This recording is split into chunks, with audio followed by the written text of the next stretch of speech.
আসসালামু আলাইকুম। জুলাই মাসের কোটা আন্দোলন বা কোটা মুভমেন্টের পর থেকে অর্থাৎ শুরু হওয়ার সাথে সাথে একটা টপ অফ দ্য ওয়ার্ল্ড হচ্ছে যে আয়নাগর। তো আয়নাগরটা হচ্ছে যখন জুলাই মাসের আন্দোলন শেষ হয়ে আগস্টের প্রথমে আসে তখনই হচ্ছে আয়নাগর শব্দটা হচ্ছে সবার সামনে উন্মুক্ত হয়।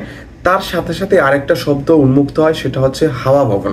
তো আমরা আজকের এই ভিডিওতে আলোচনা করার চেষ্টা করবো যে আয়নাগর এবং হাওয়া ভবনটা কি এবং এই দুইটার মধ্যে কোনো মিল আছে কিনা, বা যদি মিল না থাকে তাহলে ডিফারেন্সটা কি, অর্থাৎ কি কি তফাৎ আছে সেই বিষয়গুলো নিয়েই আমরা আজকের এই ভিডিওতে কথা বলবো। বাই দ্য ওয়ে, আমি মোহাম্মদ অতই রাব্বি। আমি বিভিন্ন বিষয় নিয়ে কথা বলি এবং আমি শেখার চেষ্টা করি, শেখার পর আপনাদের সাথে শেয়ার করি। যদি ভুল হয় তাহলে অবশ্যই কমেন্টে শুধরে দিবেন। তো চলুন শুরু করি।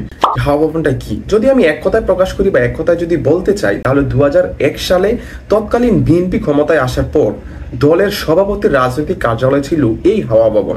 বিগত জোট সরকার অর্থাৎ বিএনপি জামাত এই দুইটা দল মিলে যে জোট সরকার তৈরি করে, তারা যখন ক্ষমতায় আসে বা ক্ষমতার কেন্দ্রবিন্দু হিসেবে পরিচিত হয়, তখন এই হাওয়া ভবনটাই ছিল তাদের মেইন পাওয়ার পয়েন্ট।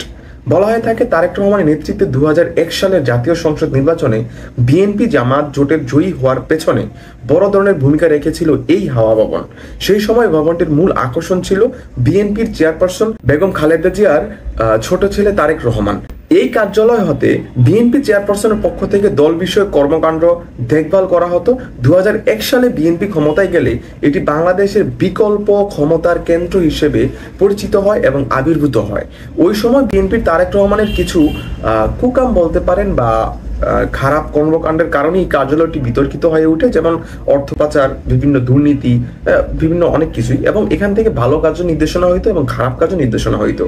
যেহেতু এটা কার্যালয় বা একটা রাজনৈতিক কার্যালয় হিসেবেই পরিচিত ছিল এই হাওয়া ভবন। সরকারের বিভিন্ন স্তরের কর্মকর্তাদের হাওয়া ভবনে যাতায়াত ছিল এবং এখান থেকে সরকারের বিভিন্ন মন্ত্রণালয় ও বিভিন্ন প্রচার, নিয়োগ, সাক্ষাৎকার ইত্যাদি প্রশাসনিক বিষয় পরিচালনা করা হতো এই ভবনে অর্থাৎ হাওয়া ভবনে।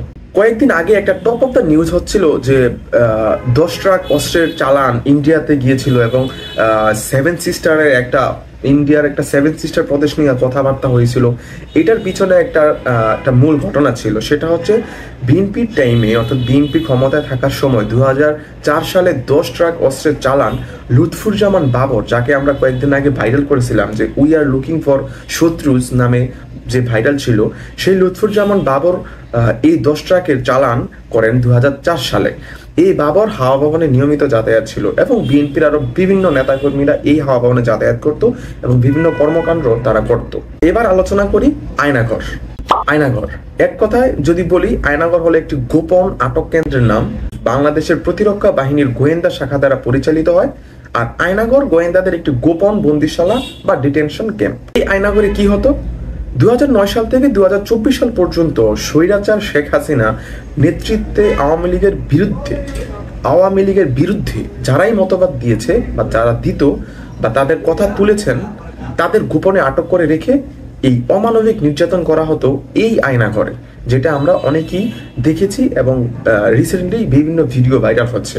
এখানে অর্থাৎ এই আয়নাঘরে কমপক্ষে 16টি কক্ষ রয়েছে যা অনুসন্ধানে বের হয়ে আসছে, যেখানে একসাথে প্রত্যেকটি রুমে 30 জন বন্দী রাখার ক্ষমতা রয়েছে এক একটি রুমে করে। অমানবিক নির্যাতনের বর্ণনা আশা করি আর দেওয়া লাগবে না, আপনারা আশা করি বিভিন্ন ভিডিওতে দেখে ফেলেছেন। মূলত এই আয়নাগরের খোঁজটা কখন শুরু হয়?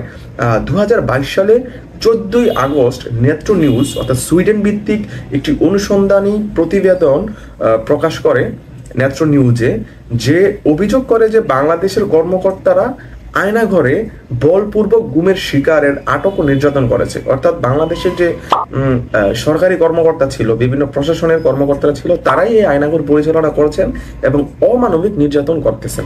তাহলে the main point of complete writing is হাওয়া ভবন আর আয়নাঘর এক না, সোজা কথা। কিন্তু দুটাই করাপ্টেড।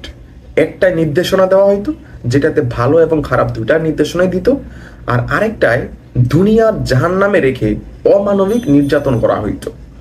আশা করি আপনারা দুইটার ওয়ার্ডের তফাৎ মিল খুঁজে পেয়েছেন। আমি আরো ডিটেলসে আপনাদেরকে জানানোর জন্য আমি লিঙ্কগুলি দিয়ে দিব, আমি কোথায় থেকে দেখেছি সেই লিঙ্কগুলি দেখে আপনারা ডিটেলসে বিস্তারিত জেনে নেবেন। আশা করি ভিডিওটি আপনারা ক্লিয়ার হয়েছেন এবং হাওয়া ভবন এবং আয়নাগরের মধ্যে যে ডিফারেন্সটা সেটা খুঁজে পেয়েছেন।